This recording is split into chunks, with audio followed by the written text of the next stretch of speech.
recording. All right, thanks everyone for coming for another Manchester Anthropology postgraduate seminar.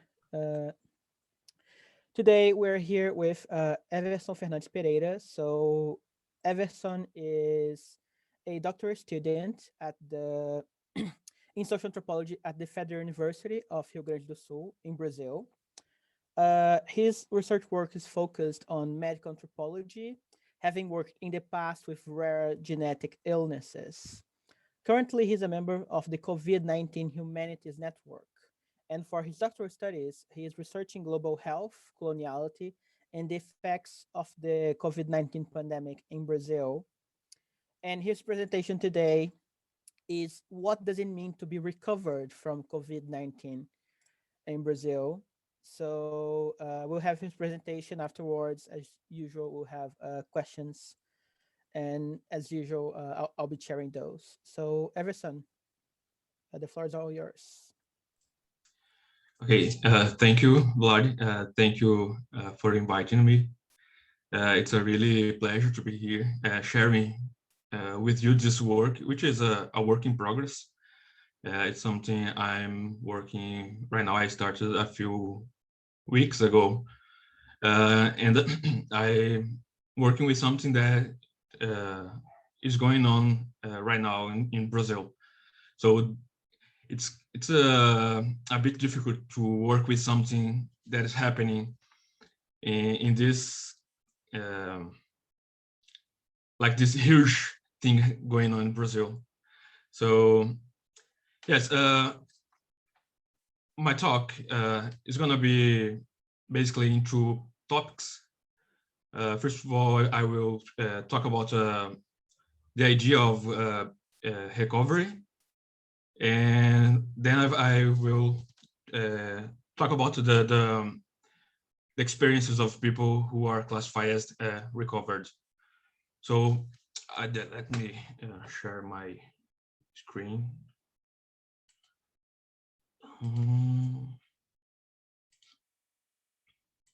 Okay.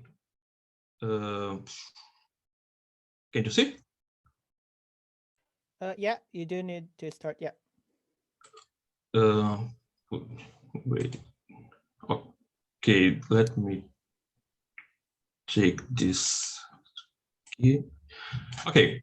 First of all, I want to share with you something that is not exactly at the top of my talk, but have something to do with it.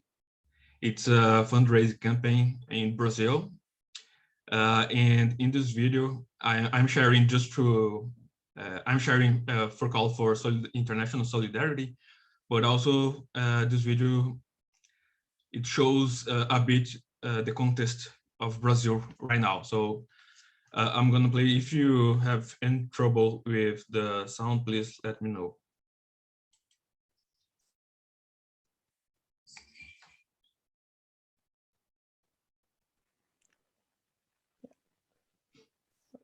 Yeah, there's no sound, but it's fine, I think.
So yes, this oops, this is one of the campaign I want to share. This is the other. It's a support campaign for support indigenous peoples in Brazil. It's indigenous peoples in Brazil. It's under a serious threat, and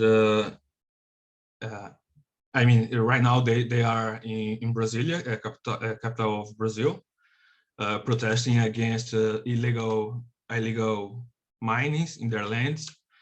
So they have been they have suffered a lot of persecution and a lot of violence. So if you can share with your organizations, with your colleagues, friends, it would be awesome. Okay, now I'm on my talk properly. This is the type of my talk. What does it mean to be recovered from COVID-19 in Brazil? And I'm using this image as something that it seems kind of the opposite, contrary of what I'm going to talk, but I hope you will see that there's a lot there's a lot to do with my talk. This is the cemetery in a collective grave. Is there a collective grave? Is this term? Yeah, collective grave, I think so.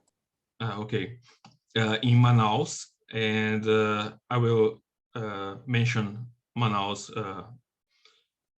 in my talk. So I hope you can see why I choose this image. First, okay. Some acknowledgements. I have been awarded a scholarship from CNPq, National Council for Scientific and Technological Development. I'm a member of COVID-19 Humanities Network, which is a network in Brazil with more than 100 researchers from different areas in humanities. And Jean Segata, he's my advisor, and this work I actually start working in this work, but now I invited him so we can work together. Okay, I use two quotes here, one from Audre Lorde and one from Paulo Freire. The two have to do with angry, and I'm quoting them because angry have been something very common in our daily lives in the past year, in the past, so I don't know, since the beginning of the pandemic, even before, but it's worse since the beginning of the pandemic. So yes, this is not some dark anthropology. This is more like angry anthropology. Okay,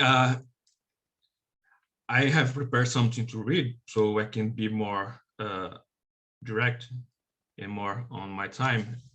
And I will need for you to be a bit patient with my reading. So 1 second, please. Okay, so I'm gonna start to read my talk. I'm gonna start from the very beginning.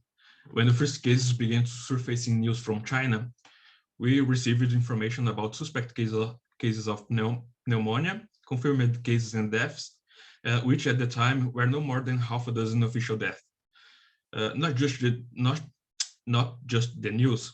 The first bulletins released by Hubei Health Department did not have data on recovered cases.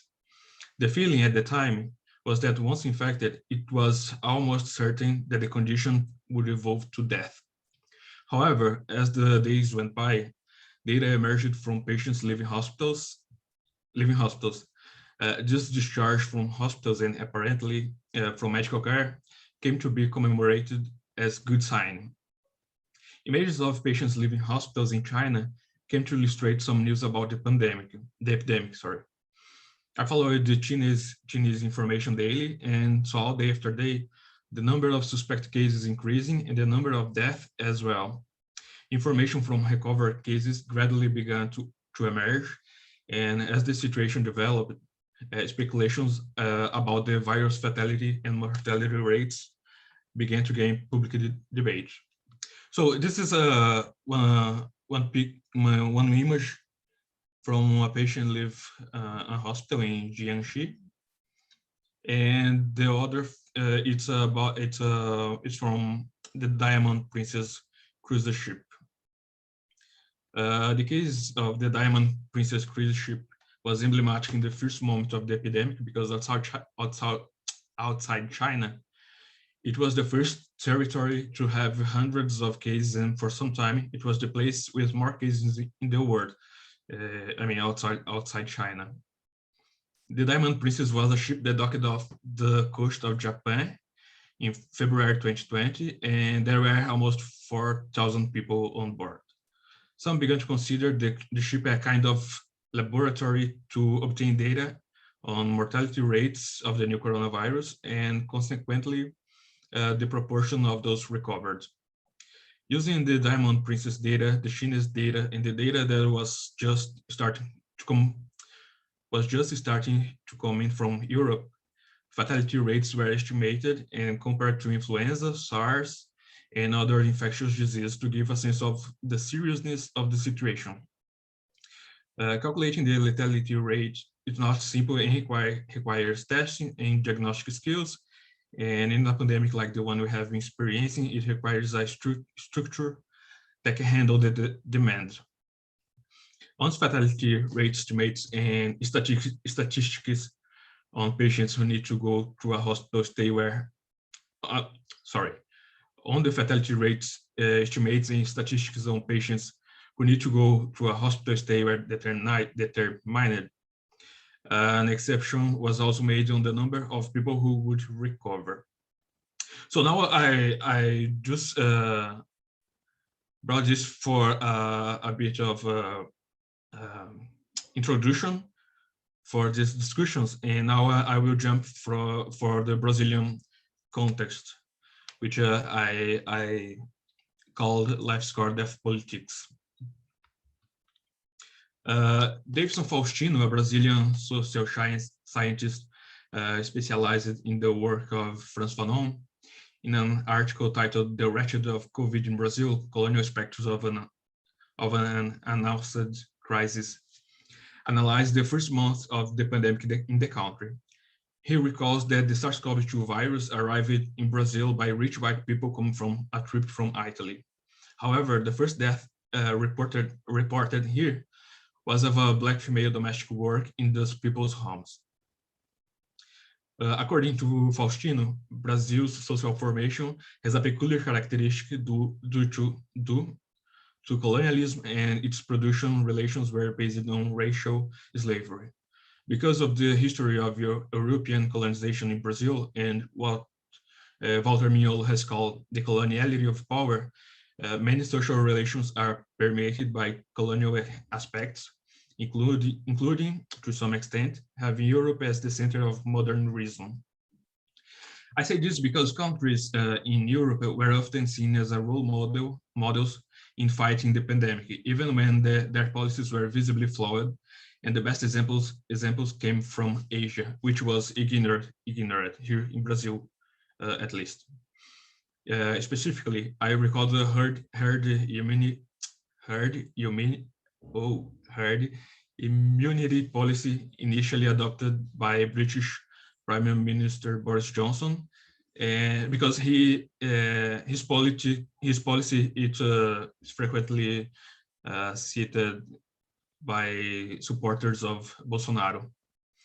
And in this context, which also includes U.S. interference in democratic processes in Brazil, interference, which once led to the military dictatorship that lasted for decades, and this time led to the election of a fascist neoliberal government. That a policy of genocide of poor Black indigenous peoples is ongoing. Just a minute, I'm gonna drink water.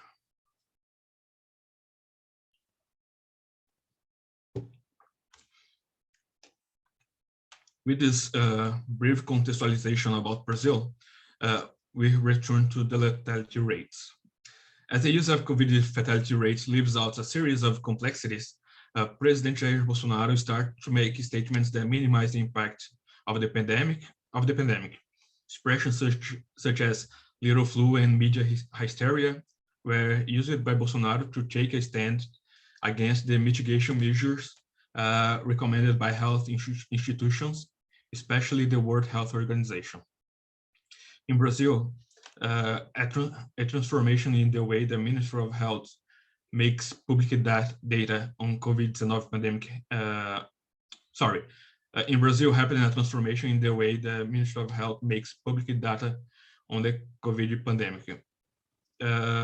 Initially, at the press conference, the ministers presented suspected cases, confirmed cases, and recovered cases. So, okay. At the end of April, the federal government created the Life Panel, where it made available the number of confirmed cases, the number of Brazilians saved, and the number of the Brazilians in recovery, with the justification that people should focus on the positive side. So, let me see if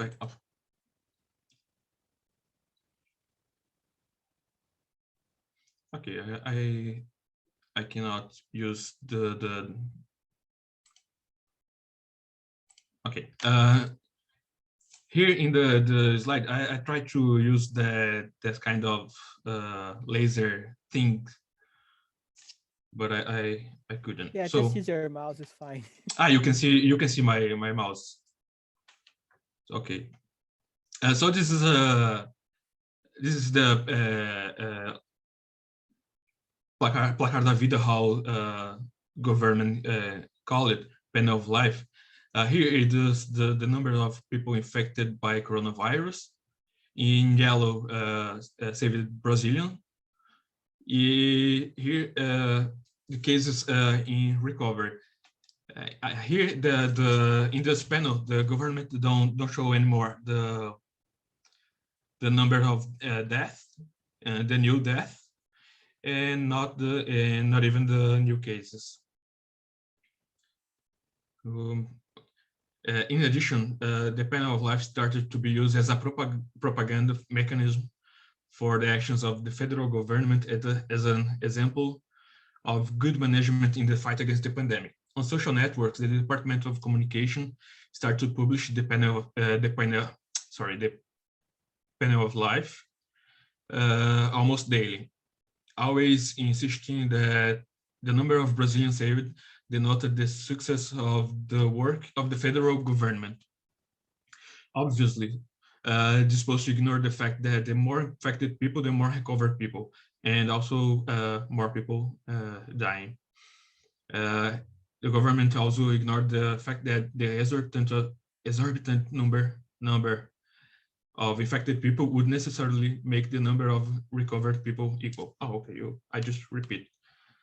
On the Ministry of Health website, news on the number of recovered cases are frequent. The number of recovered cases also include those serological cases in which the person was asymptomatic.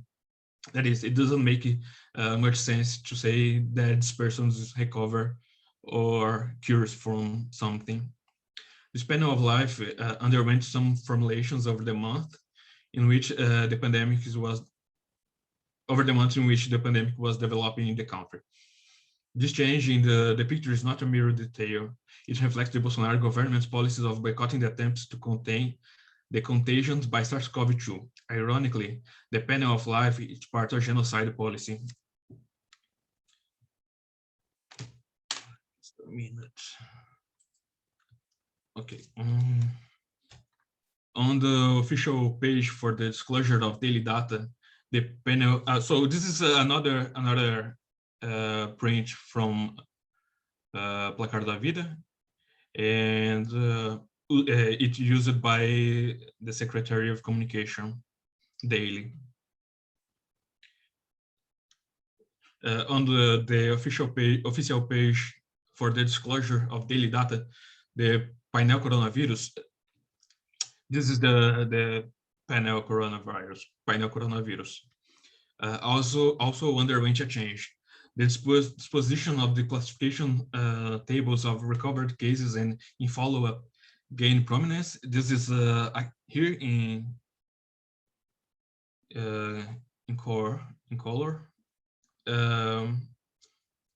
While the tables of confirmed cases and confirmed death were reduced, and even the color of the fonts became less striking.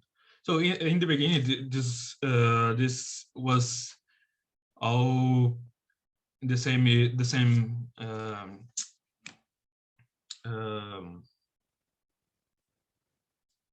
Vlad, help me, tamanho e cor. All the same size and color. Yes, And by the way, Everson, you can speak more slowly when you're reading. Don't worry about rushing too fast. Okay, good.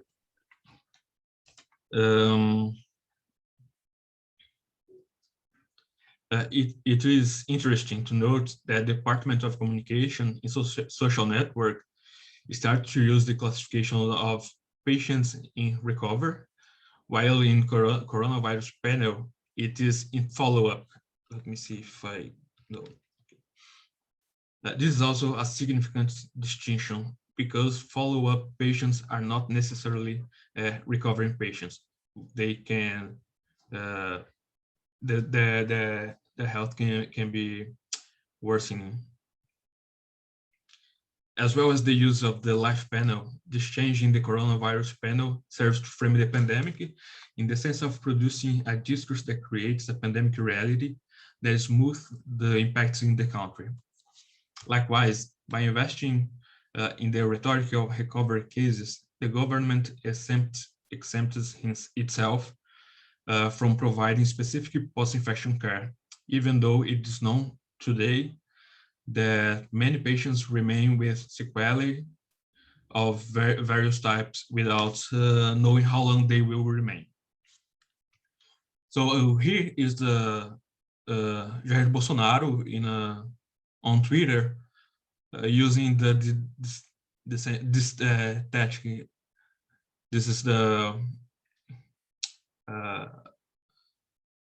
a print from. This is the video he linked. It's about the recovered cases as well.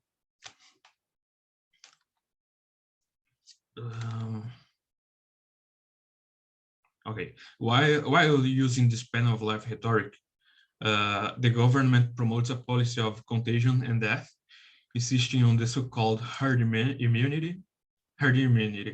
In recent weeks, we have been accompanying the Federal Senate's Parliamentary Inquiry Commission to investigate any crimes that the government has committed in dealing with the pandemic. For this investigation, the three former and current ministers of health, we are in the fourth Minister of Health in Brazil, during the pandemic. The regional director of Pfizer was also invited. Government officials, technical and scientific experts, etc., were invited to depose in this commission.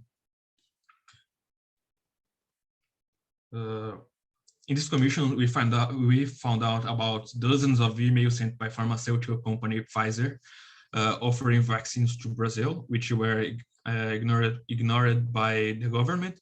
It's about 82 emails Pfizer sent to Brazilian government. Since I don't remember exactly, but I think it was since April last year. I'm not sure.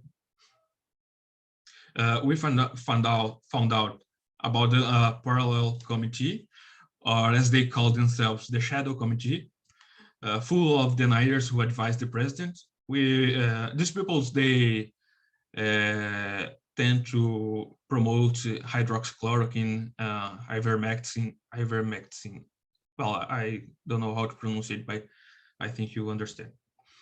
We found out the government maintained a contagious strategy to create herd immunity, as I said.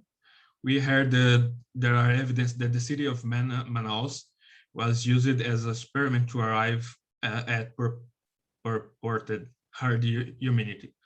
So yes, what we are seeing in Brazil within this commission, it's we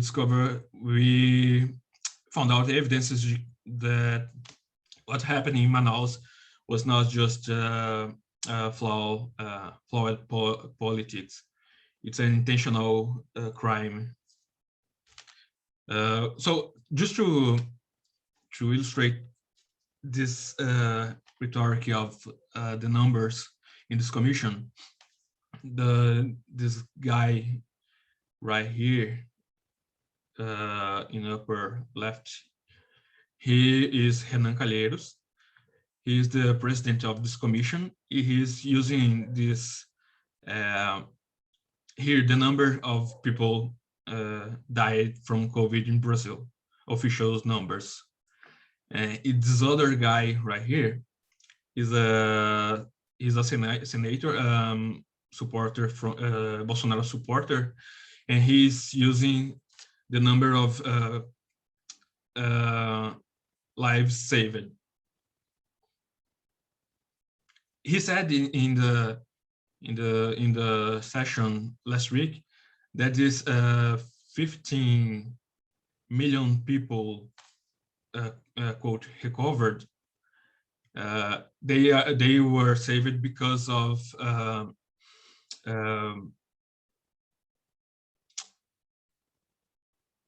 tratamento precoce, Vlad, please. Precautious treatment. Yes. Something like that. Yes, which includes hydroxychloroquine, ivermectin, and a lot of stuff. On several occasions, he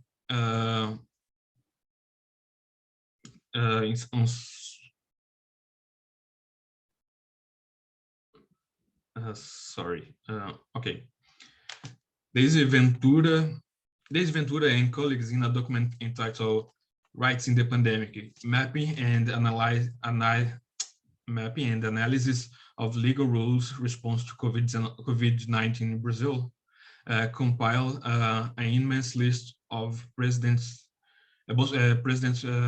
attitudes promoting chaos and disinformation. So this is just for give some context about these narratives, disputes in Brazil, and I will jump to the cases of the experiences of people called recovered.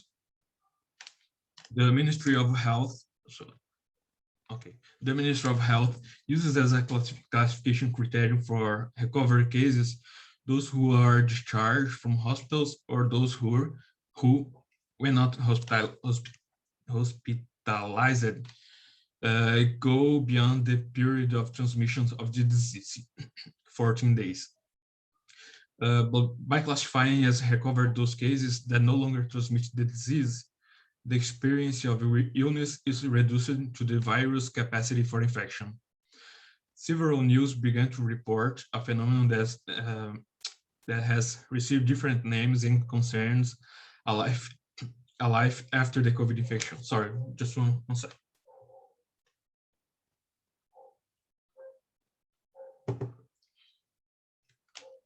Several news began to report a phenomenon that has received different names and concerns a life after the COVID infection.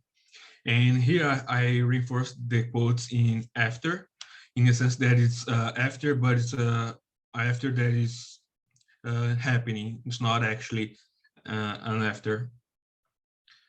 In biomedical terms, I refer to those cases of people who experienced COVID-19 and developed some kind of sequel. This phenomenon has been called in health area by biomedicine, for example, sometimes as long COVID, persistent COVID, post-COVID syndrome, or long haulers. These different terms describe people who continue to experience COVID-19 even after they are classified as recovered. It is interesting to think about the distinctions between the terms in English, long COVID and long haulers. While long COVID evokes the idea of the disease that lasts, long hauler seems to indicate this category of subjects who carry the illness experience for a long period. In these comments, I include reports from people who have tested for COVID and people who haven't been tested. And I include these people not tested for a few reasons. Because as I learn with people with rare genetic disease, even though the diagnostic process produces a series of relationship, it does not determine how people experience the disease. On the other hand, not including these people would legitimize a Brazilian government policies of not conducting mass testing. Here I would like to make a very brief statement on 2 points. The Ministry of Health said it would carry up to 4 to 5 million tests by September last year. However, this number was only achieved almost 8 months later. Paulo Guedes, the neoliberal economy minister, has promised 46 million tests monthly, starting in September, provided by, and here I quote, his British friend. He didn't actually say who this person was. One more reason for including these people, these who are not tested, is that these stories, their experience, will be on the margins of official data. They will not be counted as accumulated cases, even less as recovered cases. I interviewed a dozen of people in October, and the audio files from these interviews were kept untouched until recently. And I am saying this because for several months, I actually wasn't able to work in this topic because the huge impact of the pandemic in our mental health in Brazil, because I am isolated since March last year, and I live alone. I live in another state. I don't see my family since March last year. So for a few months, I wasn't able to actually work on this topic. And I am saying this because I think it's important to point it out, the impact of the pandemic in our life, not only as something we are studying, we are doing a research, but something as we are living through. We are living through a genocide, so we see grief everywhere. Every week when we open social networks, Facebook, Twitter, always someone, some friends, some relatives dying. So it's have a huge impact. So yes, I haven't touched these files for a while. The people who agreed to share with me their experiences of illness with COVID-19 had ages ranging from 22 to 50 years old. They were men and women, middle class, white and non-white people from different regions of the country. Despite the experience being quite heterogeneous, one thing was practically consensus. When I asked them if the classification of recovered was appropriate for them, for their situation, they all said no. One of them actually made a reservation and mentioned that he was recovered but with sequels. Even seemingly simple things like the lack of smell and taste have a big impact on these people's lives. The lack of taste, an interlocutor told me, meant that he also had a decrease in appetite and led to weight loss. The lack of smell, another interlocutor who lives alone told me, almost resulted in a serious domestic accident. A short circuit in her house caused a fire to start, and she didn't notice it because she didn't see and she couldn't smell the smoke. According to her, at the time, a family child who lived nearby was arriving at her house and drew attention to the smoke coming out of the wall. Uncertainty, anxiety, and hope often go hand in hand in these people's experience. On the one hand, several of them recognize that is a disease that is still little known, but this little scientific knowledge also generates a series of anxieties. Something I have often seen in my research with genetic rare disease as well. Even if the production of knowledge about COVID-19 it's huge when compared to to many rare diseases. Some interlocutors reported some apprehension about the future because as the effects of COVID-19 are little known, they do not know if what they experience as sequel will be permanent or if over time new difficulties may arise. G, a woman in her 30s, she is a ballet dancer, said that her biggest concern is not being able to return to ballet. Let me repeat it. Said that her biggest concern is not being able to return to ballet. The COVID-19 left her breath shortened, which made her performance as a dancer fall a lot, according to her. But her apprehension is not just about her breath. Her legs have often become swollen at the slightest physical activities. Swollen and heavy, she said. So these are just a few examples.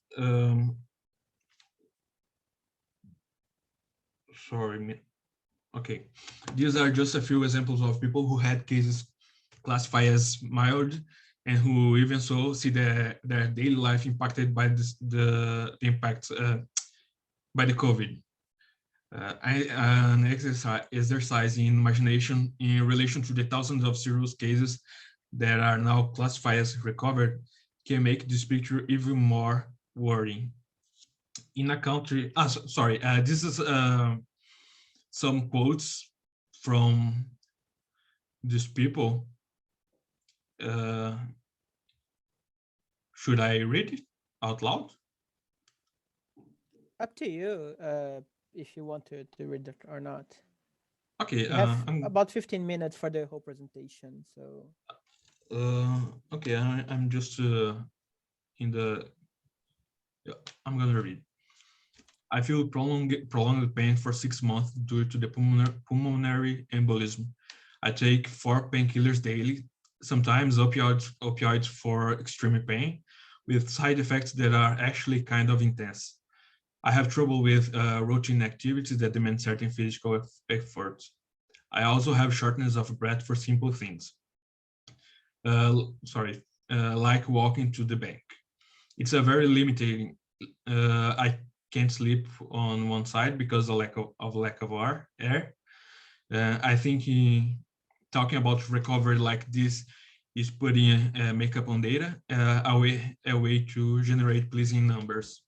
Here he is also criticizing the Brazilian politics.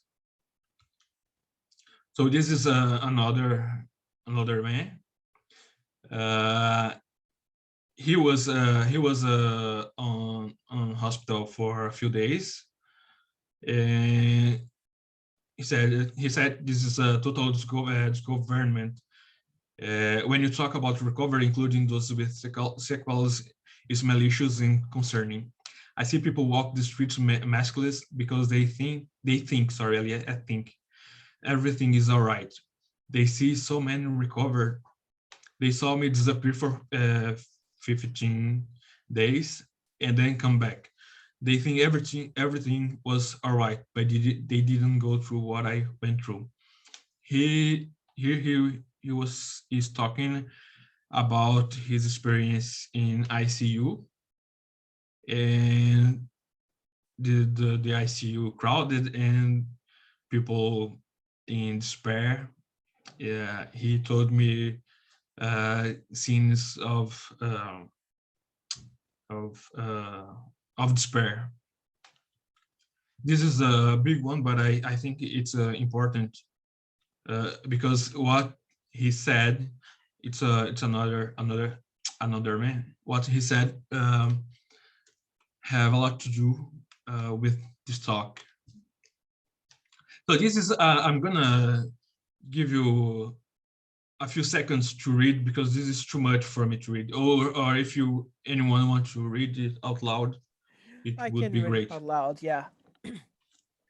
The feeling I get is there is no true interest for the real dimension of the problem for the people who are affected. I am not recovered and I have nowhere to look for help. I understand it is a very new situation and medicine is learning to cope.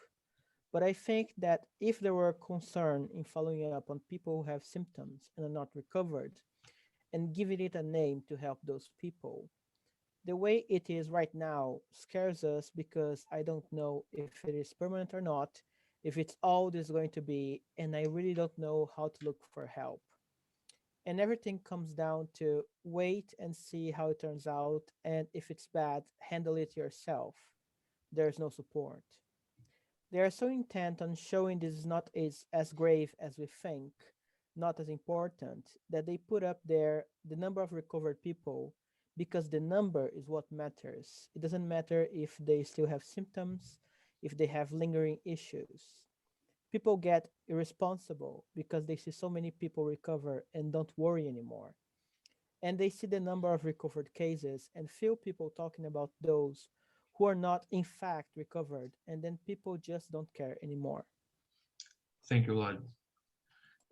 So there's this sense of hopelessness, but on the other hand, civil society, such as the newly founded COVID-19 Victims and Relatives Association, has joined forces and organized to hold the Bolsonaro government accountable for its omission and neglecting the way it responded to the pandemic. On social network, dozens of pages aimed at the recovered have served to share experiences and create a collective sense about the disease. It is to be expected that more organizations will emerge in the sense of claiming rights related to the consequences or disabilities resulting from the pandemic. Not to mention the cases of people who had severe cases of COVID, were classified as recovered and due to the sequelae, died a month later. There are more and more frequent reports of this type of case. This death do not enter official Brazilian statistics as far as I know, and death caused by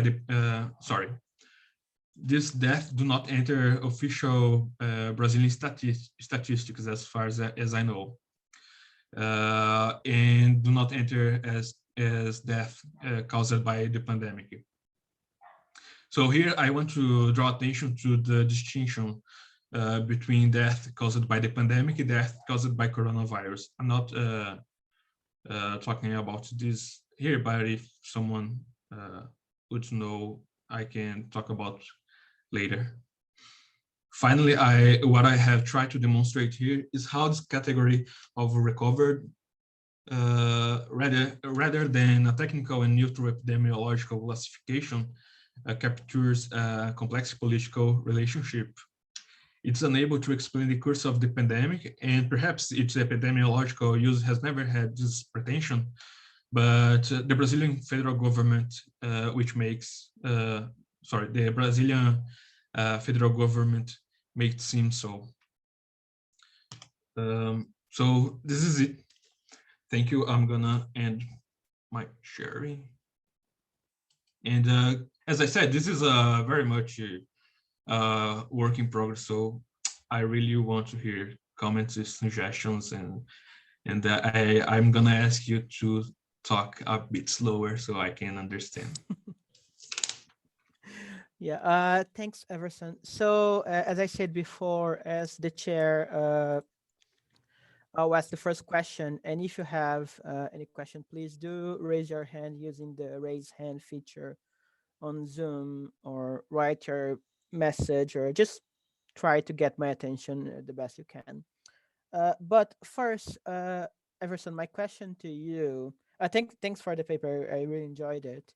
And my question to you, because as you've told us, and as I know, in the past you have studied rare genetic diseases, which usually are like, it's a very very small subset of any kind. Some of them you have like 6 people alive or even less in the world. While in this case with the COVID pandemic, and especially as you're telling us, this particular category of recovered in Brazil, I mean, just based on the number that you've shown us, 15 million or so people have been affected. So I imagine that the numbers of people who are affected by long COVID or long haul or whatever uh, are immense. So my question actually is, can you compare how these people feel about like having others who are going through the same? Because long COVID haulers, I imagine they do know that they are not alone in this, that they know they aren't really the only people suffering from this in comparison with people with rare genetic diseases. So my question, yeah, is there this particular sense of community, I guess, with long haulers of COVID? Thank you. Yes, it's funny because I think rare diseases, even if there are so few people with one disease in specific, uh, tend to create this sense of collective, because now with Facebook groups and WhatsApp, people really they become more close. Sometimes even I worked with people with Kerasil, which is a neurodegenerative disease, and it's very rare. So I'm on a WhatsApp group. The people, they call themselves as a family, even they don't have any biological connection. Actually, we can say they have this biological connection because they share some gene with defect. So, but yes, maybe it's when, because people with long COVID, they know there are a lot of people like them suffering basically the same things, but yet I don't see they seem themselves as a collective, uh, except for this association that I mentioned. But I guess it's just a matter of time. Mm-hmm. Yeah. Anyone would like to ask a question? Tom, do you want to? Yes, great. Sorry, I couldn't find the raise hand function. Thank you, Everson, for your presentation. And especially since, as you said, it's like you're working, you know, as you were saying, with this like really big thing that's just immensely difficult and traumatic and ongoing. So like, thanks for presenting that. Obviously, that's really difficult. So yeah, I just kind of wanted to start with that, and you know, and that you yourself are kind of working through. You know, you kind of began the presentation talking about anger and this kind of daily encounter with your, you know, whether it's your own anger or someone else's, that's kind of just in the air and kind of circulating. So yeah, that sounds like a really, really tough place to be. Mine's a really simple question. With, you know, in the last part of your presentation, and with the experiences of people that have had COVID and still suffering like long-term health issues, like, are you still in touch with them? Like, how, I'm just trying to imagine what your relationship was with them, like how you met, like how you established some form of relationship. How is that still going? Is have you kind of, is this was, you know, like have you finished kind of your sort of data collection? Like, how, you know, where can you kind of put a stop on that? So it's more just trying to get a sense of that, if that makes sense. Yes. These people specifically, I actually I follow them on Twitter, some of them, but some of them I don't have any contact at all. So I'm just in contact with them. This as not as a part of our research, as a part of something I met, and I think it was a cool person. So okay, let's be some internet web friends, something like that. But I'm not collecting data about it anymore. This topic specifically. I think this topic specifically for now, I'm gonna stop. I'm gonna finish this paper to publish it in some um,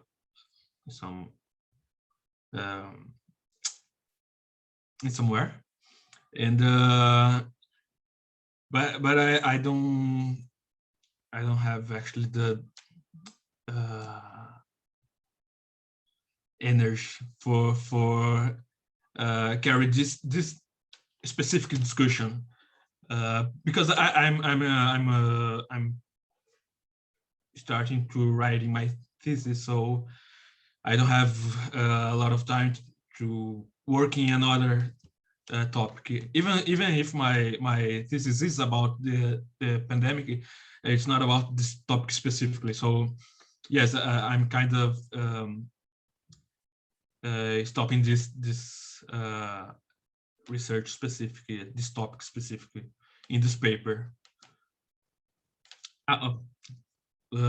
This association that I mentioned, I'm working with them right now, but I'm working as a voluntary. Is that a word? And Voluntary, yeah, and maybe in the future we can talk about it, because it's a association that it started with very power force. I don't know, strength is that. So they the vice president, she was willing to form work group to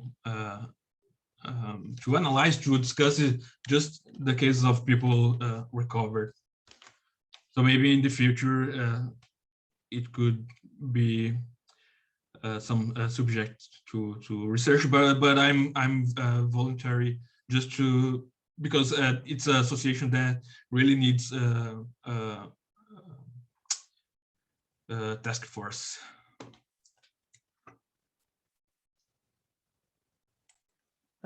Claudia? Thank you very much.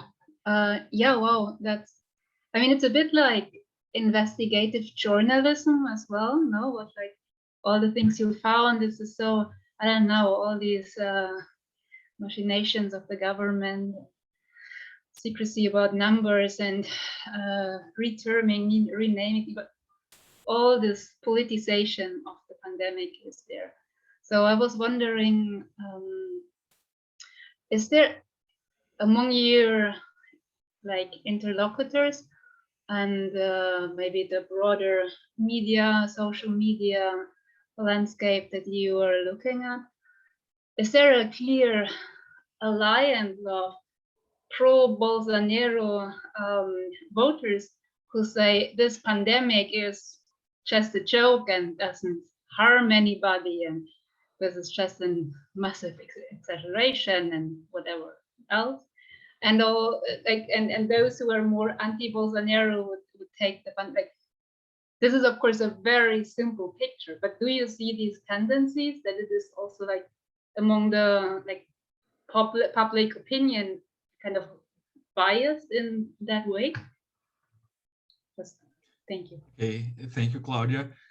Actually, Vlad, I'm gonna need your help because the sound was a little failing, so I can't understand all the question. Yeah, In Portuguese, please. I can repeat.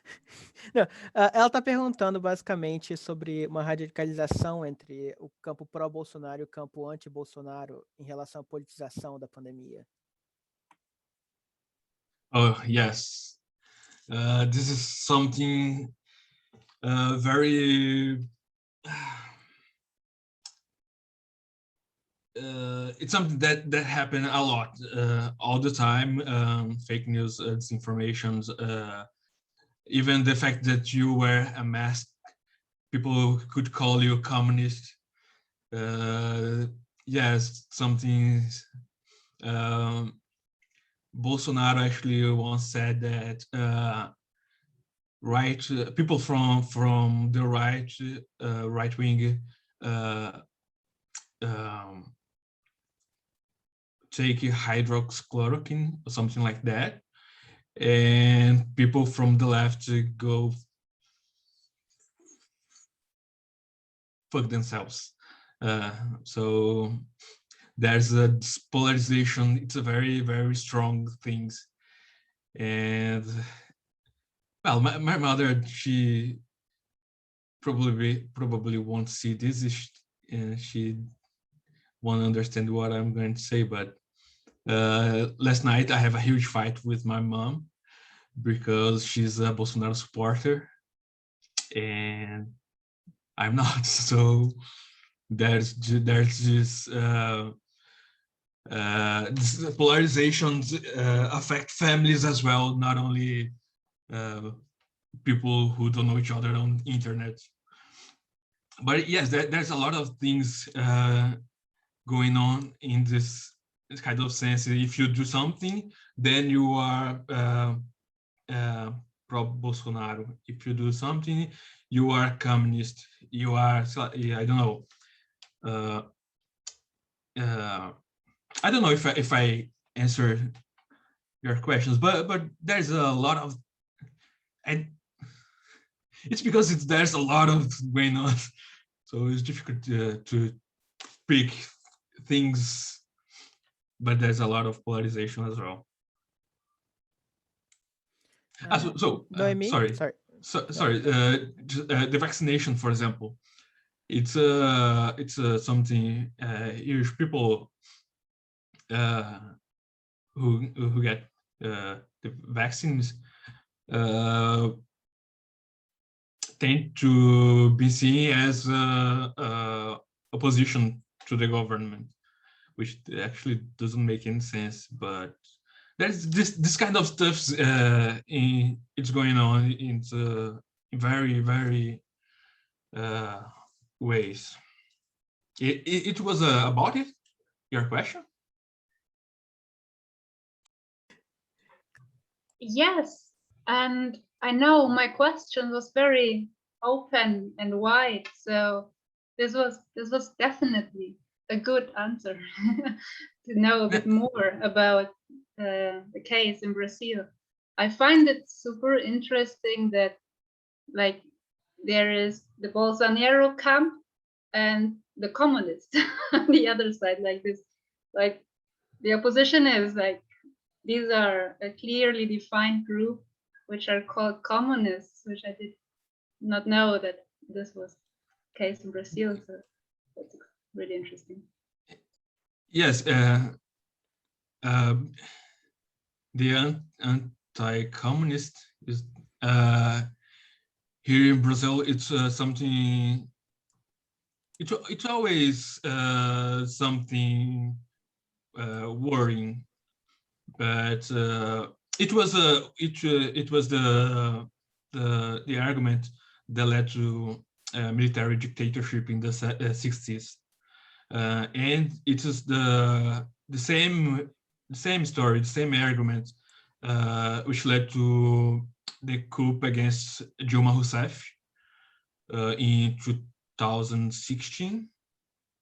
This is the main argument of Bolsonaro to free the country for communism, which was actually never a threat in Brazil. And yes, anti-communism, it's a very it's a tactic used by far right for a long time, and with support from countries from global north as USA. And it's not only a support, it's a very direct interference, including, well, it's gonna be on YouTube. I'm not saying anymore. On that note, Noemi, do you have a question? Yeah, hi. So it's the first time I'm participating, so I guess I'll present myself briefly. I'm a social anthropology student doing an MA, and I'm afraid my question will be a bit open as well. I'll try to make it clear. But first of all, I wanted to thank you for taking the time reading, because I'm not a native speaker either. And usually I have trouble just keeping up with the information, and that was so fresh. Like, I really enjoyed it. And for reading everything out loud as well, because I'm taking care of a young child and I had to run off, and hearing all the text, I was like, okay, I can follow, it's fine. So thank you, it was great. And so as I was listening to you talk, and I'm gonna join what Tom said at the beginning, I heard a lot of emotions, anger and frustration, and in reaction to that wall of numbers that the government is presenting. And the lived experience is so different that what can you do as a citizen except feeling the inequality and all of that emotions? And I understand why you would want to step back from all of this and focus on your thesis, because, well, already you have a lot of emotions writing that thesis, I imagine already, but it's a lot. And thinking of that, you mentioned that you were volunteering for organizations now, taking care of people left out by the government, which seems to be everyone pretty much. And I'm wondering, what are the motivation of the formation of these associations? How did they exist before and they just step in to adapt to this context, or were they created to to complete the government, to do what the government does not do? And I'm interested, and that's theoretical, but I'm wondering if there is like this, the more emotion there is, the more brewing, the more restlessness and the more citizen action and those more associations are being formed to answer this emotional turmoil. So that's my supposition. But I guess my question is, what are the motivations of the associations that you work for? Thank you. Sorry.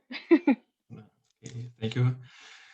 Yes, this associations in specific was created by a woman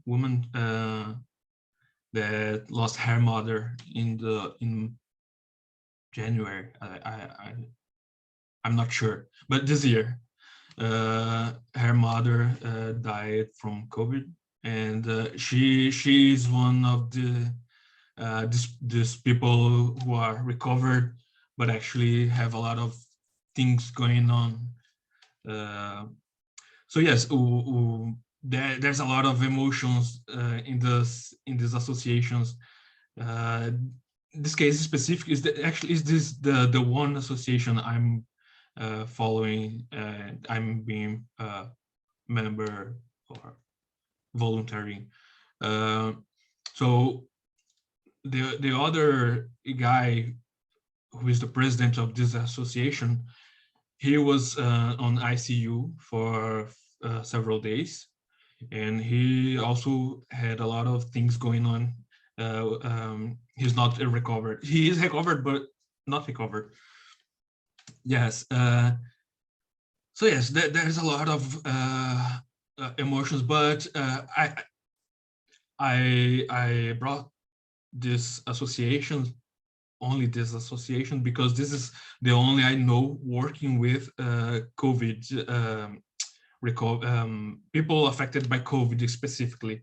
But there's a lot of organizations in Brazil, Black movement, indigenous people.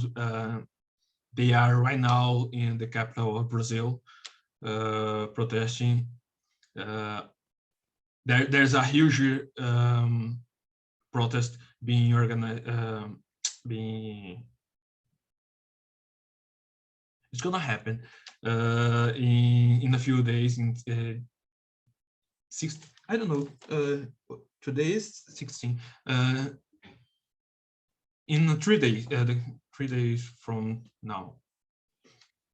So yeah, there's a lot of things going on with civil society mobilize it. Yes. I don't know if I answered your question. You did. Thank you. Thank you very much.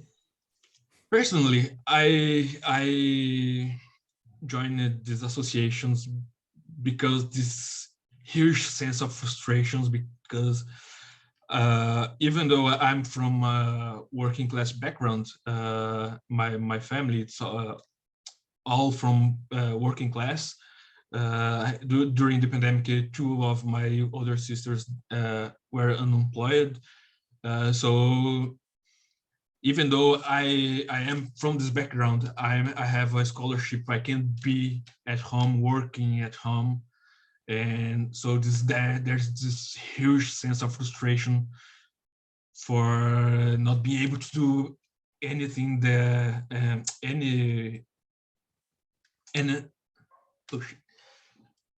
nothing beside my research. You know? So it's a kind of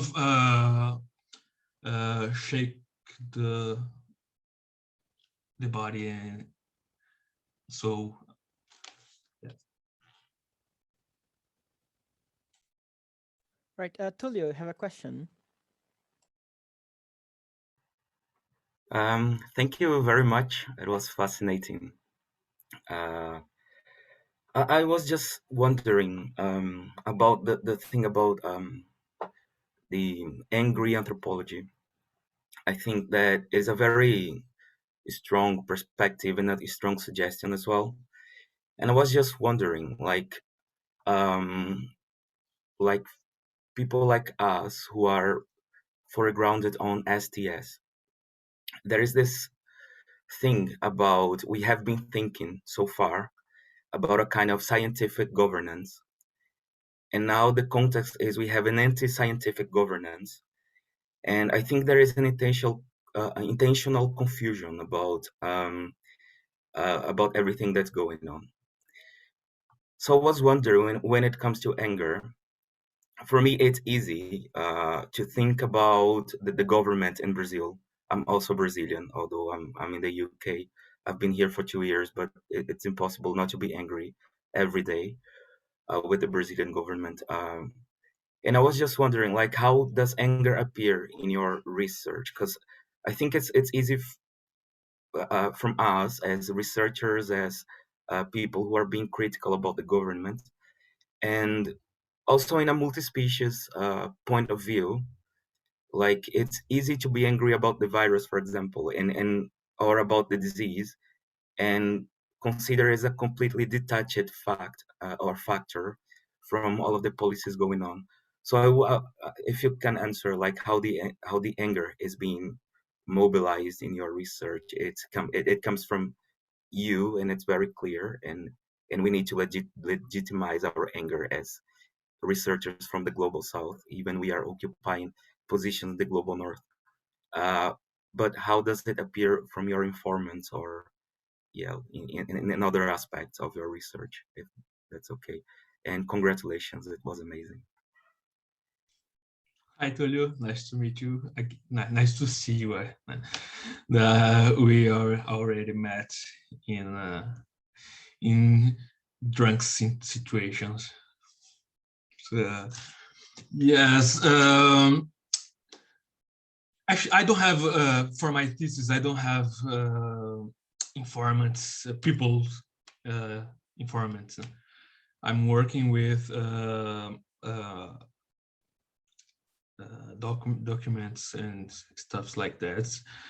But for me, angry have been a good motivation for dive into the colonial history of Brazil. So this is the main. When I think about where I'm putting my anger, it's looking for the past and looking for the colonial history of Brazil, how countries from global north, and I am including US, even though US it's part of the colonized America, but I'm thinking in USA because US is now this imperialist force, and as I said, this imperialist force have been used this power to interfere in Brazil. So I'm thinking in global north, including USA, to think how our system, our health system, for example, is being dismantled for pushing for pressure, neoliberal pressure from mostly global north countries. So yes, I think my anger it's serving me as a fool to look into the colonial history of Brazil, and that's why I'm diving into the colonial theory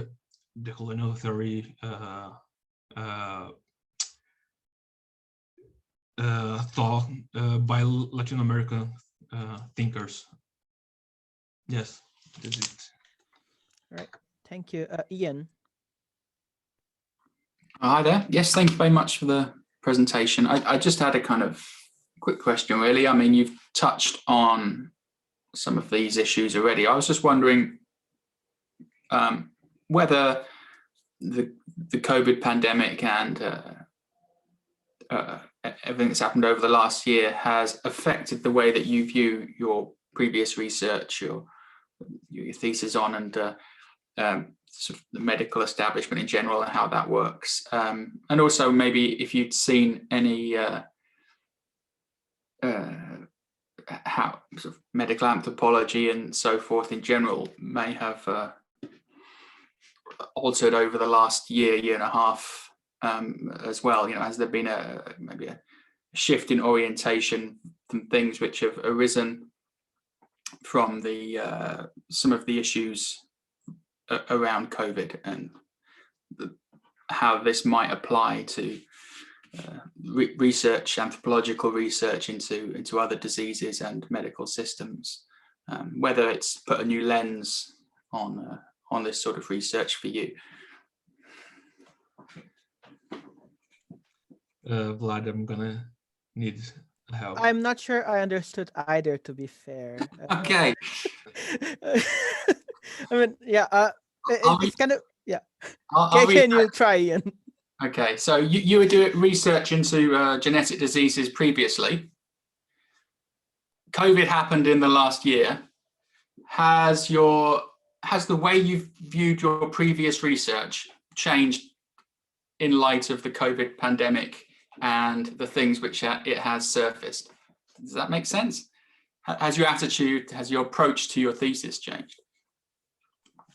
Yes, thank you. Actually, I started my PhD in 2019, and I was on field work at a hospital, working with genetic geneticists. So when the pandemic arrived in Brazil, of course, my field work was suspended. So in I was with some kind of 7 months of field work with a lot of data. So I have to throw away, because I did have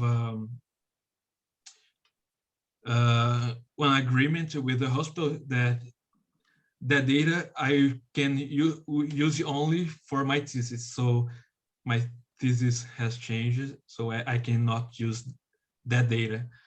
And then I start to look into what was going on in China, and I became kind of obsessed. And to be honest, I was not even more